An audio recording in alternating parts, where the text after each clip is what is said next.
Kolbasa, sosiska mahsulotlari xuddi spirtli ichimliklar hamda tamaki mahsulotlari kabi juda zararli. Bular men uchun prosta musor. Biz o'ylaymiz, kolbasada go'sht bor deb. Yo'q, atiga 20% go'sht bo'ladi.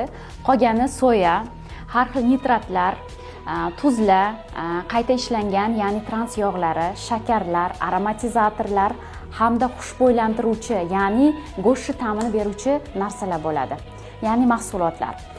Xo'p, bu nima kasalliklarni bizga olib keladi? Oshqozon kasalligiga, oshqozon raqiga, gastrit, mana shu narsalar kolbasani kuniga hayotida iste'mol qilayotgan insonlarda kuzatiladi. Juda ham katta miqdorda tuz, ya'ni bo'g'imlarda og'riqlar, sustavlarda og'riqlar, tuz yig'ilishlari, bular hammasi ko'p kolbasa iste'mol qilayotgandan kelib chiqadi.